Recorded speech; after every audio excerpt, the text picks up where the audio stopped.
frente o preleitor desta noite, o pastor Diogo, para a honra e glória do Senhor Jesus, que vai estar sendo usado por Deus neste momento, para nos alimentar. Amém, meus queridos? Glória a Deus.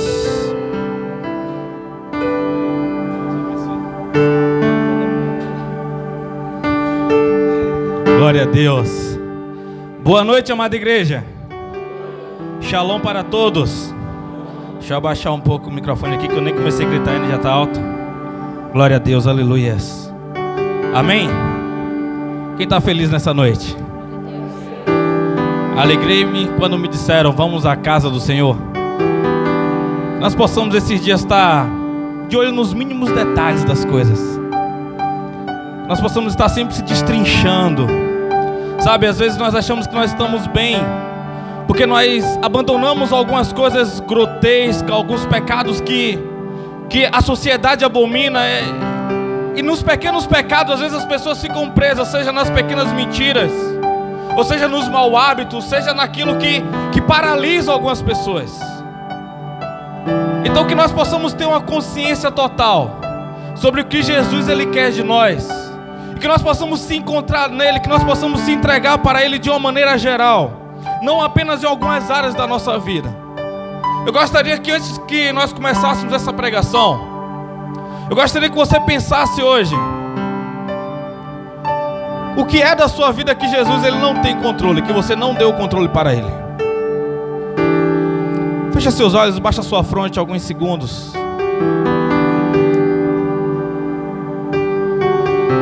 Aleluias, glória a Deus.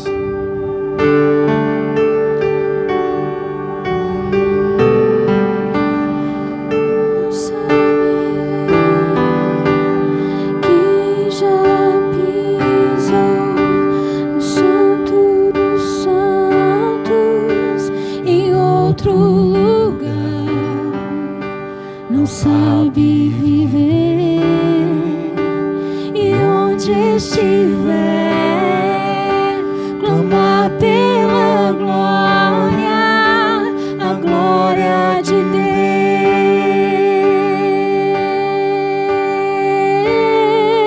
Deus.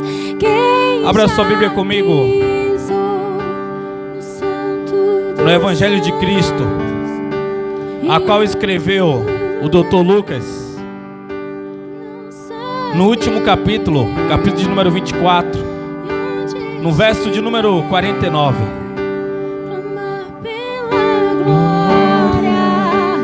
A glória de Deus.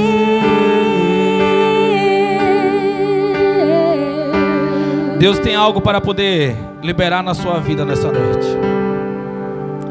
E esse algo é poder. Poder para quê? Já a gente chega lá. Amém? O cristianismo não se resume apenas em nós se reunirmos em um ambiente. Eu gosto de falar isso. Esse ambiente aqui, quando a pessoa é inserida dentro dele, ela tem que encontrar respostas, ela tem que encontrar confronto, ela tem que encontrar arrependimento.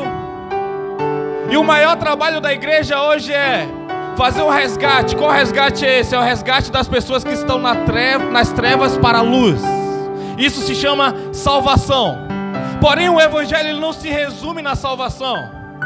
O Evangelho ele se resume, ele se inicia na salvação, e ele vai adiante. A Bíblia diz que ele é Senhor de reis e sacerdotes. Ou seja, nós temos uma responsabilidade sobre nós. Não, nós temos uma responsabilidade sobre nós. Talvez você não entenda a responsabilidade que você tem como um cristão, como aquele que carrega o peso da glória de Deus, como aquele que carrega a alegria de ter o Espírito Santo como melhor amigo, sobre as verdades que é liberada em nossos corações. Amém? Eu gostaria de falar hoje sobre o Espírito Santo. O texto seria totalmente sobre outra coisa, mas agora há pouco, antes de vir descer para a igreja, o Senhor queimou no meu coração. Eu iria continuar a mensagem de quarta-feira, mas Ele queimou sobre falar o Espírito Santo, a necessidade que nós temos dele. Quem é o Espírito Santo para você? Espírito Santo é apenas uma pomba branca que você imagina. O Espírito Santo é uma luz que você não conhece. O Espírito Santo, ele é uma pessoa. Ele é o Consolador. Jesus disse que ele é o Consolador. Jesus disse que daria ele para nós como igreja, mas não daria ao mundo, porque o mundo não conhece nem pode recebê-lo.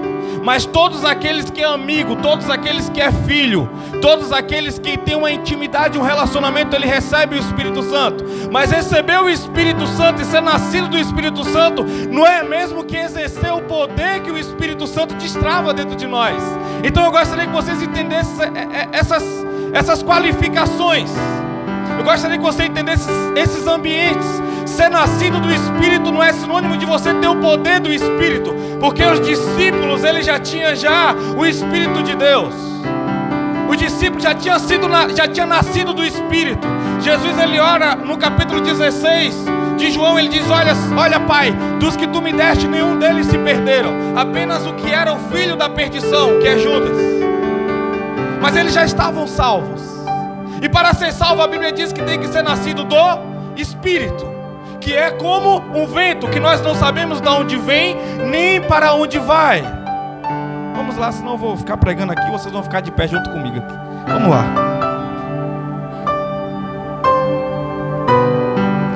Quem achou? Dá uma glória a Deus aí. Metade da igreja achou e a outra. Quem achou? Dá uma glória a Deus aí.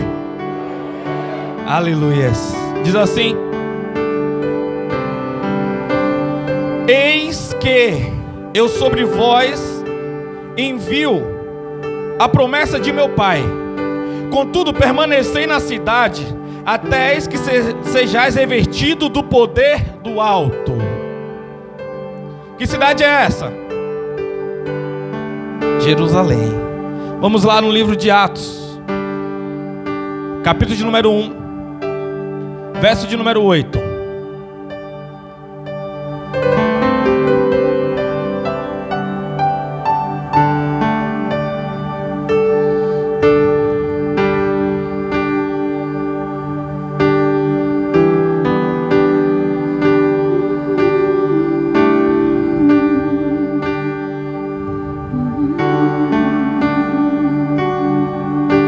Está sentindo uma alegria diferente? Eu não sei identificar de onde está vindo essa alegria. Quem está sentindo essa paz no coração, esse ambiente de satisfação? Você já pediu perdão hoje já a Deus? Você já se arrependeu hoje? Talvez você está falando se arrepender de quê no final de errado hoje? Bobinho, sabe de nada. Vamos lá. Quem achou? Amém? Atos 1:8 diz assim: contudo, recebereis poder quando o Espírito Santo descer sobre vós, e sereis minhas testemunhas, tanto em Jerusalém, como em toda a Judéia e Samaria, até Alumínio. Amém? Até os confins da terra. Vamos lá. Vai no capítulo 2 de Atos aí. Só virar as páginas. Aleluia. Amém? Diz assim: e ao completar-se o dia de Pentecostes, estavam todos reunidos num só lugar. De repente veio do céu um barulho, semelhante a um vento soprando muito forte. E esse som tomou conta de toda a casa onde estavam assentados.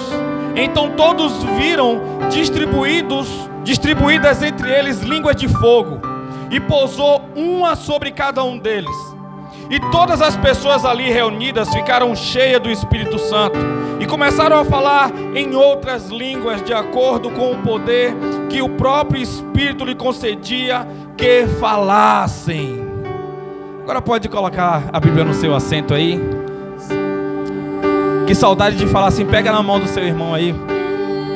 Ainda não chegamos lá, mas pega a mão no Espírito, pega na mão do Espírito Santo aí.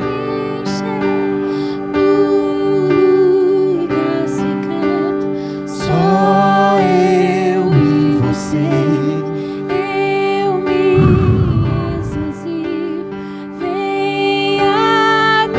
Eleve a sua mente em oração nesse momento. Antes de você aceitar a palavra, aceita o pregador no seu coração. Sim.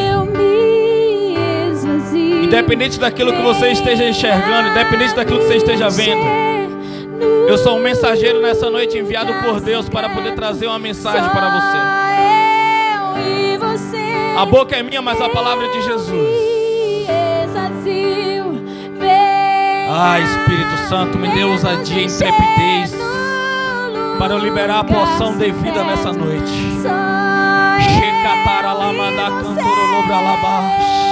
Eu me exazio, venha neste lugar. Fica à vontade, Espírito Santo. Fala aos nossos corações, nós te convidamos e nós te pedimos um derramamento, um soprar do seu poder em nossos corações e nossa mente nessa noite. Fala tu, não eu. Ah, Jesus, fica à vontade, a casa é tua, Pai. A casa é sua, Senhor. Faz do teu jeito, da tua maneira. Aleluia. Glória a Deus. Podemos assentar, mas senta glorificando o Senhor. Aleluias, glória a Deus. Pentecostes foi um dos maiores acontecimentos que há relatado na Bíblia.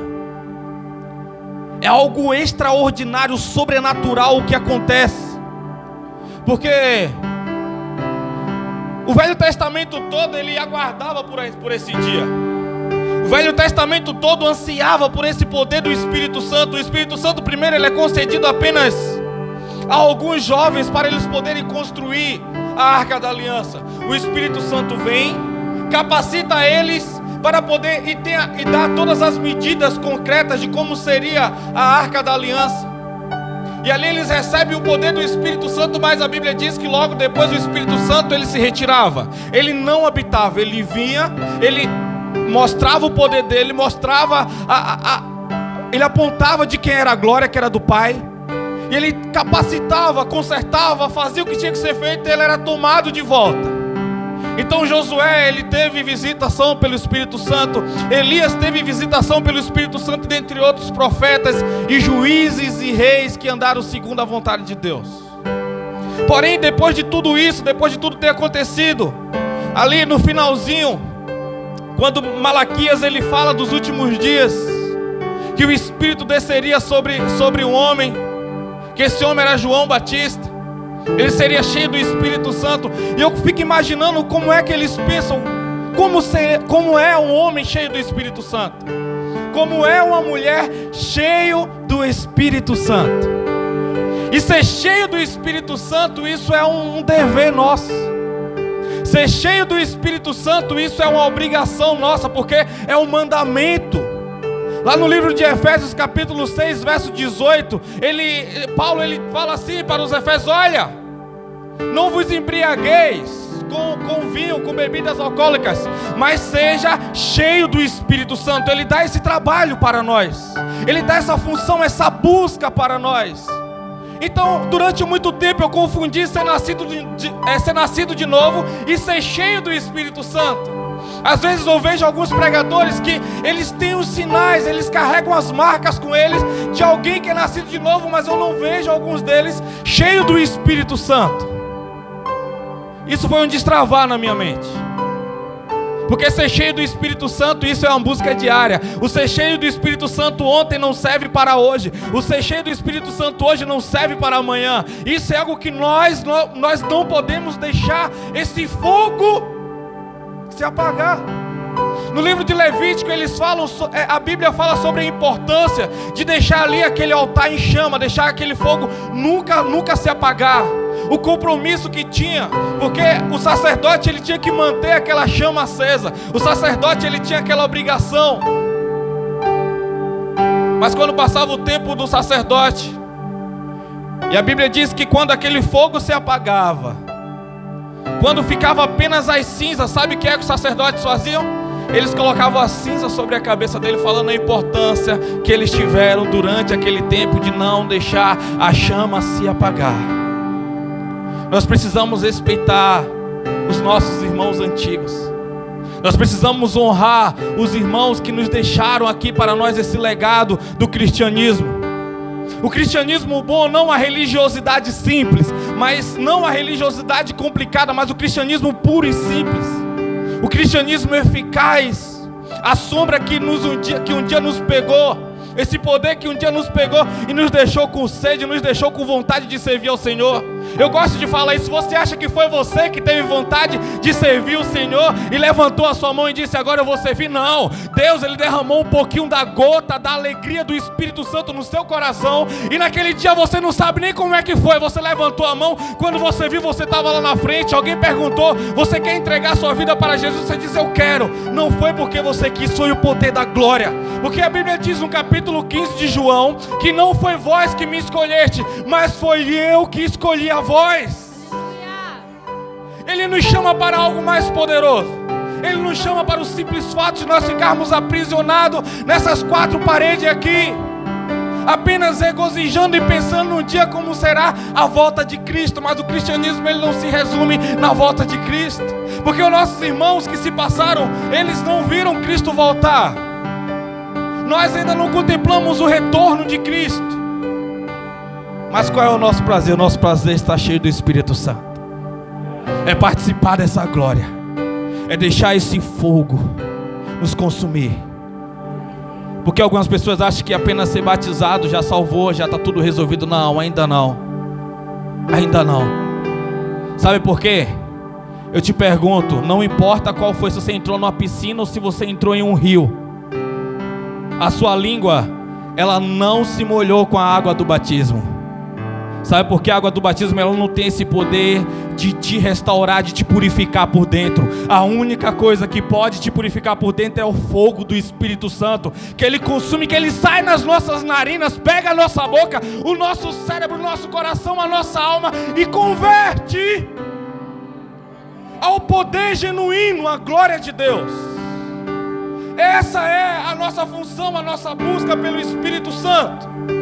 É toda essa transformação, é toda essa metamorfose de dentro para fora. O Evangelho, ele começa de dentro para fora. Quando Jesus disse, Ele fala: olha, não saia de Jerusalém até que recebais poder do alto.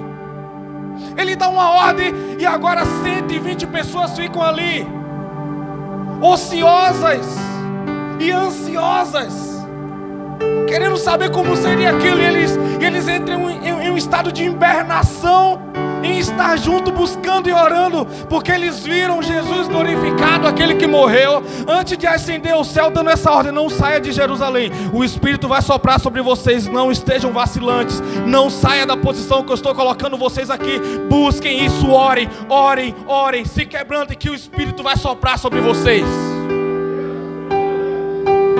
Eu imagino isso como uma igreja perfeita, a igreja do Senhor que conseguiu chamar a atenção do Espírito Santo, assim como no livro de Joel disse.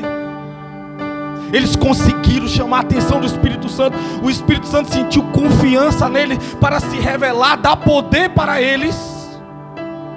E nós, depois de 2000 anos, o Espírito Santo dizendo: olha, eu estou livre, quem me quiser basta vir com sinceridade, com quebrantamento, que eu quero me revelar a vocês. E nós não queremos, porque Ele não está se revelando para toda a igreja, Ele não está se revelando para todos.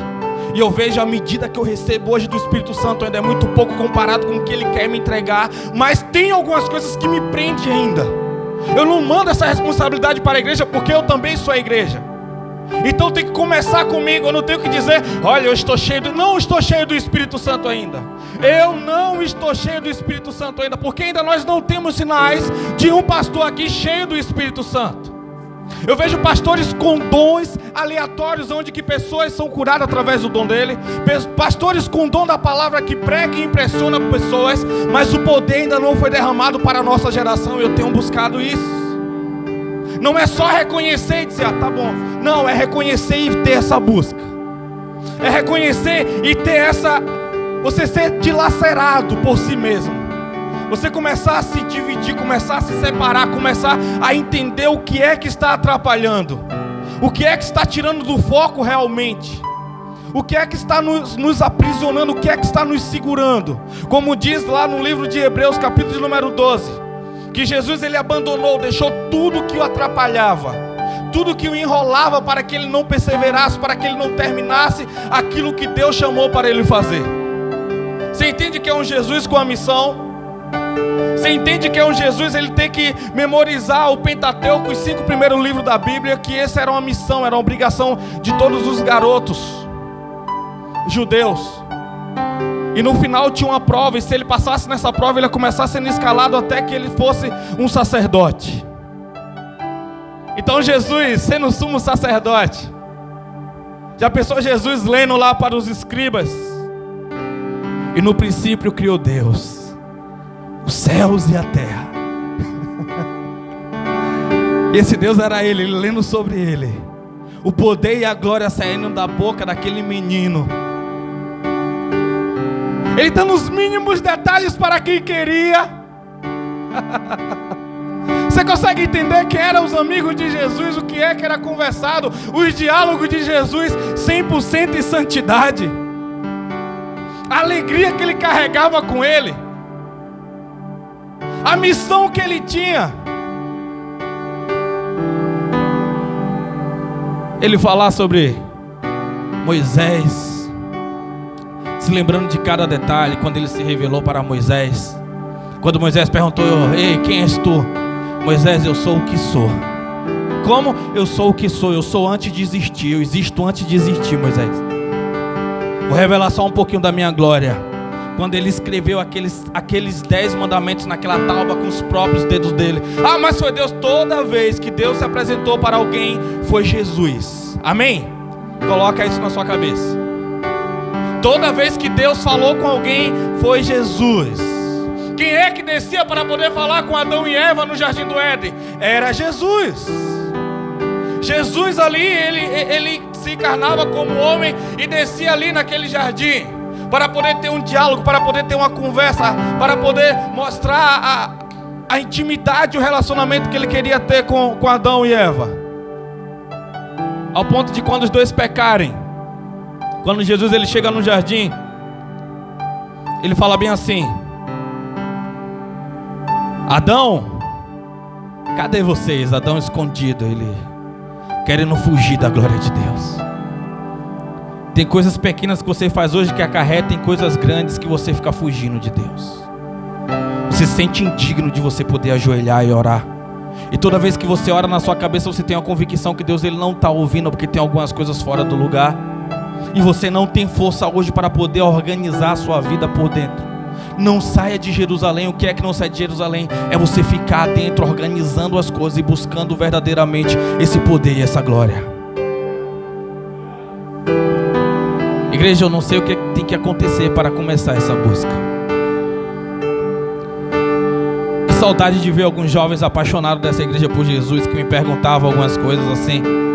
Algumas pessoas, não só jovens, mas também pessoas de mais idades e até adolescente, uma época que estava apaixonado, querendo esse Espírito Santo de qualquer jeito. Hoje você observa uma igreja cansada, uma igreja que meio desacreditada, uma igreja frívola, uma igreja meio acanhada, uma igreja meio com medo. Por favor, não seja mentoreado por Satanás, porque ele tem esse trabalho de tentar paralisar, de tentar engessar, de tentar congelar a igreja. O fogo que está aí dentro, igreja, ele não pode se acalmar, ele não pode se apagar. Quanto mais pregadores em cima do púlpito com fogo do Espírito, menos pessoas queimará no fogo do inferno. O gelo não pode produzir fogo igual Satanás não pode produzir homens cheios do Espírito Santo. Satanás ele pode conhecer a Bíblia toda, mesmo assim ele continua sendo o diabo. Então não é sobre conhecimento, não é sobre a teologia, não é sobre você saber ou não saber, mas é sobre você se entregar para Jesus. Mas que entrega é essa, pastor? Eu não consigo entender. Eu já levantei minha mão um dia na igreja. Olha, eu tenho contribuído, eu tenho vindo em todos os cultos. Gente, quero falar com vocês. O culto de verdade não é aqui dentro. Não existia um culto verdadeiro primeiro no seu lar. Se não tiver altar na sua casa, não vai ter altar aqui dentro. As pessoas vão vir feridas e vai ser tanta pessoa ferida que vai ter pouco médico para poder cuidar um dos outros. Você tem que precisar entender que Deus está dando esses dias uma unção de sacerdote. Na verdade, esses dias não, Ele já deu há muito tempo. Deus, Ele tem dado uma unção de médicos aqui. Só que enquanto você querer ficar só sendo cuidado, enquanto você querer só ter atenção de pessoas, enquanto você se sentir especial e fraco, Deus, Ele não vai poder levantar uma igreja. Ele não vai poder dar poder a pessoas que não querem receber o poder. Porque na medida que você recebe poder, menos atenção você vai receber e mais atenção você vai ter que dar. Então tem pessoas que têm a síndrome de receber esse poder, têm a síndrome de receber essa responsabilidade. Ei, se o seu pai te dá uma mesada de R$50, você não pode ficar com medo de receber um trabalho e perder a sua mesada. Tem pessoas que estão com medo dessa transição de responsabilidade aí, olha. Ah, mas eu já estou recebendo isso, estou fazendo aquilo. Destrava.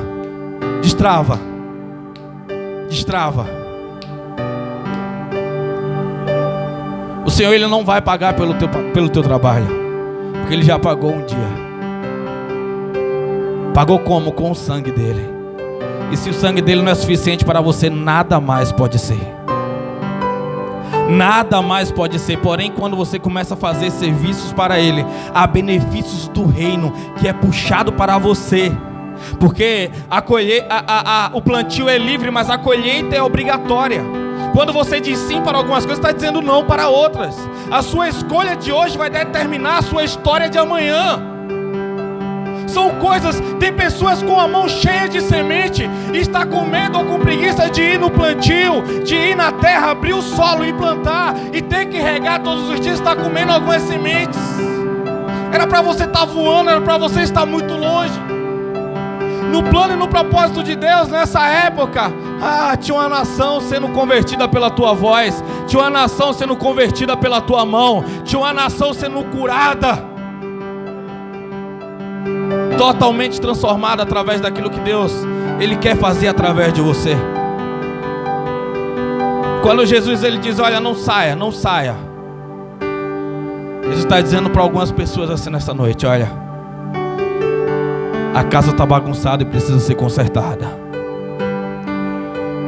A casa está bagunçada e precisa ser consertada. É tempo de conserto, é tempo de alinhamento, é tempo de reposicionamento.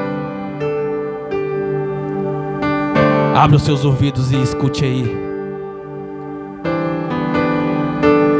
Você não está sentindo já as dores de partos acontecendo?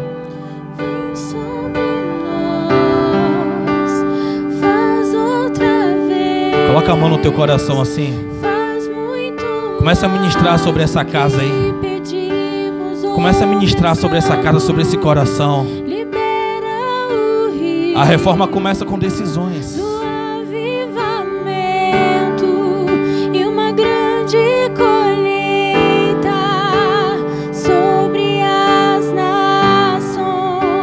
Derrama tua medida, Pai. Derrama teu cabote, Senhor. Derrama outra vez, ó Pai. Nós não merecemos e nós não estamos buscando também para que o Senhor confie em nós, Pai. Mas nós queremos, Pai amado, viver tudo aquilo que o Senhor projetou, tudo aquilo que o Senhor arquitetou para nós, ó Pai.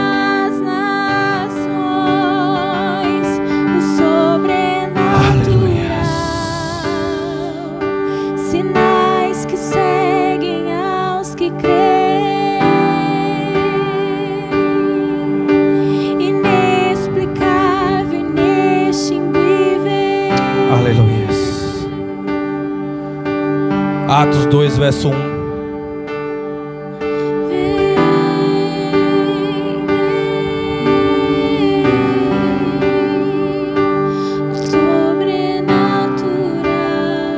Precisamos se despir esse dia para o Senhor. Tirar tudo aquilo que nos atrapalha realmente. Precisamos de força esse dia para poder exercer esse poder.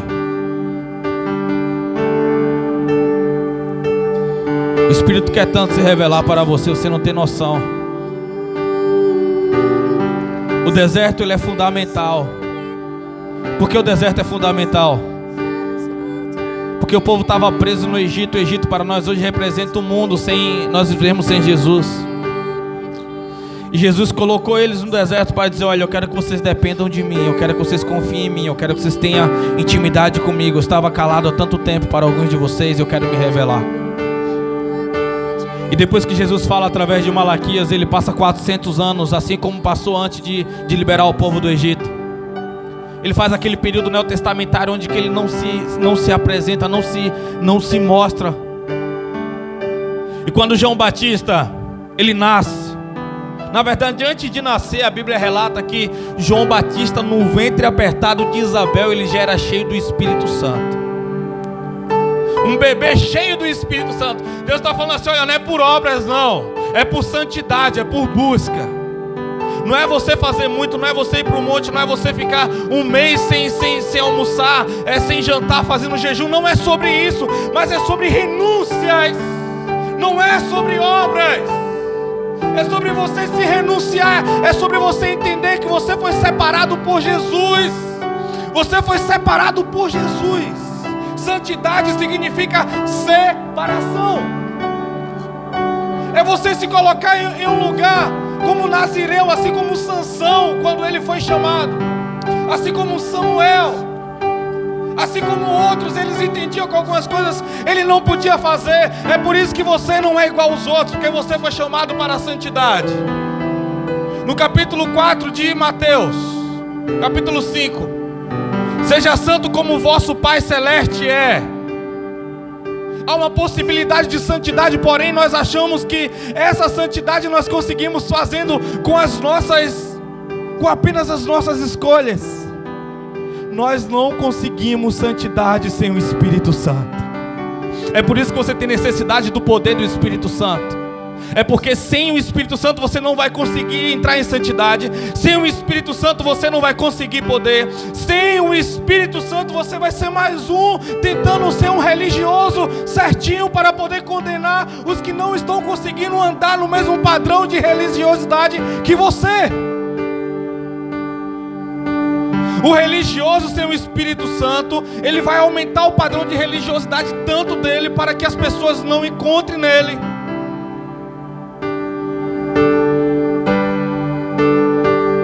um padrão a ser alcançável. É isso aí. Então nós precisamos se despir esses dias de toda a religiosidade.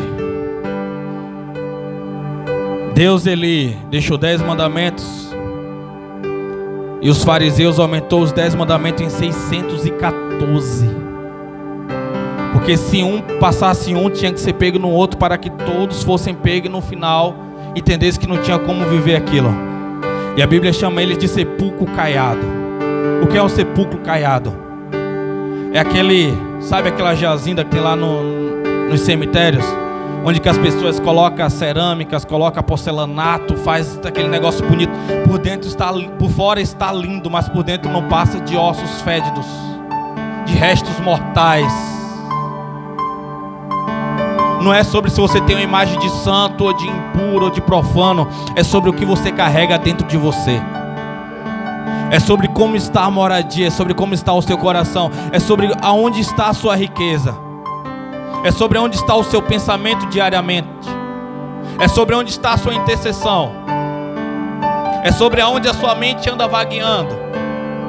Você pensa mais sobre pessoas ou pensa mais sobre você mesmo diante de Deus?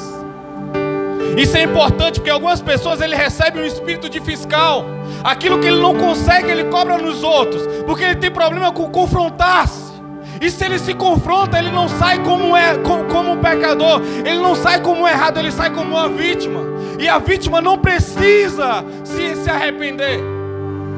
Você precisa entender que você não é a vítima, você é senhor das suas escolhas, mas você é escravo das consequências. Você é senhor de tudo que você escolheu. Você está exatamente onde você gostaria de estar com as escolhas que você tomou há uns anos atrás.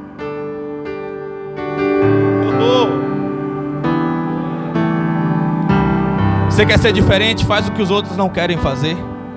Você quer ter um resultado diferente? Comece a aplicar naquilo que os outros não querem aplicar. Comece a gastar tempo naquilo que os outros não querem gastar. Você não vai ser diferente apenas porque você recebeu uma promessa que você é diferente. Não, você tem que receber a promessa. A promessa, na verdade, ela tem uma função de despertador. A promessa vem para você, os seus olhos se abrem, você começa a buscar. E você entende que você não pode se misturar. É só porque você recebeu uma promessa que Deus ele vai liberar na sua cabeça todos os versículos da Bíblia. Não é porque você recebeu uma promessa que você vai receber os dons do Espírito Santo, não. Não. Você tem que buscar isso. E Deus está mais interessado em te dar do que você está interessado em receber. Entenda isso. Deus não está pregando uma peça em alguns, não. Na hora que Ele querer eu vou puxar o tapete, não. Porém também nós estamos passando um período onde que o estopim, onde que o cálice da ira de Deus está se enchendo para essa geração. Tem algumas pessoas que já erraram tanto diante de Deus que é como se elas estivessem andando em uma grama escorregadia e Deus está só esperando essa pessoa cair para Ele poder ceifar. Essa foi a pregação de um Deus irado. Esqueci agora o nome do pregador. Isso, Jonathan Savonarola. Obrigado. Quando você começar a entender o posicionamento que você está, igreja, eu preciso desse poder, nós precisamos desse poder do Espírito Santo. A Bíblia diz que a história diz que quando alguns homens despregavam, como Jonathan Edwards, como Charles Finney, como John Wesley, alguns dos outros avivalistas do século passado que fizeram coisas que nós não queremos fazer hoje. A história diz que quando Charles Finney ele estava próximo a pregar e as pessoas estavam dentro da igreja, ele começava a vir na direção da igreja, as pessoas começavam a escutar os passos dele e as pessoas começavam a se aterrorizar e confessar pecados, ao ponto de quando Jonathan Edwards começar a pregar, as pessoas se segurarem na cadeira com medo de cair no inferno, se segurarem nas pilastras com medo de ser consumidos pelo inferno, de tanto poder do Espírito Santo que esses homens carregavam dentro deles. Quando você for uma pessoa, entregue a Jesus, entregue ao Espírito Santo, Ele te encher com o poder dele. Quando você atravessar a porta daquela empresa, você atravessar a porta daquele trabalho, as pessoas vão começar a confessar pecados na sua frente e vai haver um avivamento por onde quer que você andar, por onde quer que você passar. Quando você entender que é isso que você precisa, não é sobre dar uma vida melhor para a sociedade, mas é sobre dar o poder verdadeiro. Como Pedro disse: olha, eu não tenho ouro nem prata, mas o que eu tenho eu te dou. Levanta e anda agora no nome de Jesus. Capítulo 6, Estevão cheio do Espírito Santo, e ele começa a pregar ao ponto das pessoas sentir como facas estavam entrando nelas. E elas não conseguem, porque a mensagem verdadeira, ou ela gera arrependimento, ou gera rebeldia. Porque é confronto. Ou você se rende, ou você vai contra. E as pessoas se irritaram tanto ao ponto de começar a apedrejar ele. Mas ele não estava mais ali. Ele andava em um ambiente de glória. Ele não sentia aquelas pedras, mas o que ele via à frente dele. Quando o Senhor mostrava a glória para ele, ele falava: Senhor, perdoa, eles não sabem o que estão fazendo. Jesus conseguiu falar isso: perdoa o que eles estão fazendo sem o Espírito Santo. Como? O caráter que Jesus carregava. Mas por que ele estava sem o Espírito Santo? Porque ele se fez pecador. Foi a primeira vez que a Trindade se separou. Quando Jesus ele pegou o meu e o seu pecado. É quando ele não consegue reconhecer a presença do Pai dele, mesmo o Pai dele estando ali, dando forças para ele. Ele fala: Deus meu, por que tu me abandonaste? Deus não tinha abandonado ele. Sabe por que você está sentindo esse espírito de abandono? É pelo pecado que você tem carregado e você não quer se arrepender. A Bíblia diz que a tristeza segundo o mundo produz a morte, mas a tristeza segundo Deus produz arrependimento que não traz pesar. Então essa tristeza e esse sintoma de abandono que você está sentindo é porque você está posicionado em um lugar onde que Deus falou que não era para você estar. Deus deu poder para Elias lutar, para Elias levantar, mas Elias ele usou aquele poder naquele momento para fugir para mais longe que ele podia de Jezebel, ao ponto de entrar dentro de uma caverna e dizer: eu estou só, eu estou abandonado, não há ninguém comigo. Elias, por favor, Elias, levanta, você está errado, Elias, tem mais de 7.500 joelhos que não se dobra a Baal. Olha, Elias, você não é o único, eu vou te provar, sabe como? Vai lá, busca Eliseu. Vai atrás de Eliseu, porque Eliseu ele está preparado, você está preparado também, mas você não quer. Então faz o seguinte, Elias, eu vou te trazer para perto de mim. Você não vai conhecer a morte hoje, Elias. E a Bíblia diz que Deus tomou Elias para ele. Amém? Veio com uma carruagem de fogo e separou Eliseu de Elias, e ele subiu em redemoinho para o céu. Mas e agora? Todos que passaram pela terra têm que encontrar a morte, porque a morte, querendo ou não, se encontrou um passaporte para se encontrar com Deus. Então como é que vai fazer Elias? Lá no livro de Apocalipse fala sobre 2 testemunhas que voltarão do céu, retornarão do céu, e será morto, e será apedrejado em praça pública, e será colocado 3 dias exposto, morto. Quem são 2 pessoas na Bíblia que a Bíblia diz que subiu ao céu sem morrer?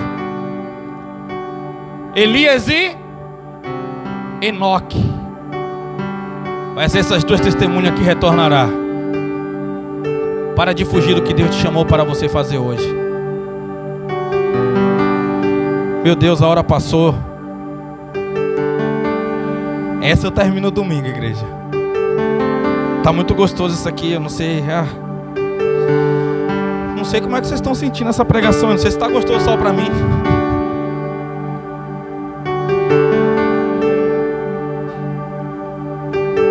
Então no capítulo 2 que eu pedi para vocês abrirem, no verso 1, ao contemplar-se o dia de Pentecoste, estavam todos reunidos num só lugar. A igreja precisa entender o que é a unidade. A igreja precisa se reunir esses dias não só em corpo, mas na alma também. Como se reúne na alma? É sentir a dor do próximo, é se disponibilizar para o próximo, é você parar de achar que sua dor é maior do que a do irmão que está na esquerda ou à direita.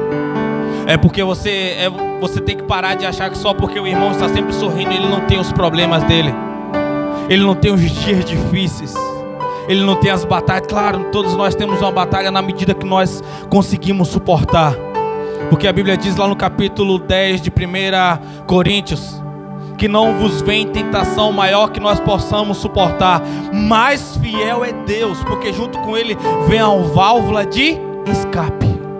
1 Coríntios 10, 13. Então, à medida que você está carregando hoje, Deus não pesou a mão demais, entenda isso. É você que está se sentindo fraco demais, mas você suporta sim, você aguenta sim. A questão é: você quer vencer isso? Você quer deixar isso para trás para você viver aquilo que o Senhor tem projetado para você? Você quer passar essa fase? Eu te pergunto, você quer passar essa fase? Você quer deixar isso que te faz mal para trás? A decisão é sua, você tem que querer isso. Porque às vezes nós achamos que nós conseguimos controlar aquilo que nos faz mal. Ei, você não consegue. Você se torna escravo. Você se torna escravo. Precisa-se de uma varredura na sua vida, e você começar a usar essa força para você sair desse ambiente. Você sabia que o nosso corpo produz dopamina com algum sofrimento que nós conhecemos? Você sabia que dopamina é uma substância responsável para nós sentirmos prazeres? Existem vários neurotransmissores em nossa cabeça, em nosso cérebro, que é liberado juntamente com endorfina, onde que deixa algumas pessoas viciadas, juntamente com essas dopaminas e noradrenalinas. Isso se torna uma junção, e a pessoa, antes de dormir, ela tem que pensar em toda aquela história de rejeição. Todo dia, quando ela está só, em vez de adorar o Senhor, ela pensa na história sofrida e triste, nas pessoas que ela já perderam, que se foram. ela começa a entrar em um espírito comiserável, ela começa a ter dó de si e pergunta como é que ela conseguiu suportar tudo isso até hoje. Que ela fica remoendo, ela dizendo que não tem ninguém, e o cérebro começa a produzir essa substância, e ela começa a sentir prazer na tristeza e na desgraça acontecida da história dela. Abra a sua mente, abra os seus olhos. O Senhor está falando com algumas pessoas aqui. Saia desse mundinho. Esse mundo não foi construído pelas mãos de Deus. Esse mundo não foi construído pelo Espírito Santo. Esse mundo não foi construído por Jesus. Essa é uma casa muito bonita por fora e muito triste por dentro, onde que Satanás tem te mantido prisioneiro. Porque a felicidade é uma possibilidade quando você entra em um lugar de obediência com o Senhor. Só que muitas pessoas têm medo da felicidade. Muitas pessoas têm medo de ser independente de outras pessoas. Tem muitas pessoas que têm medo de ser dependente de Deus e se torna dependente e escravo dos seus próprios sentimentos. Se torna dependente e escravo da sua falta de perdão. A vingança vale a pena? Te pergunto.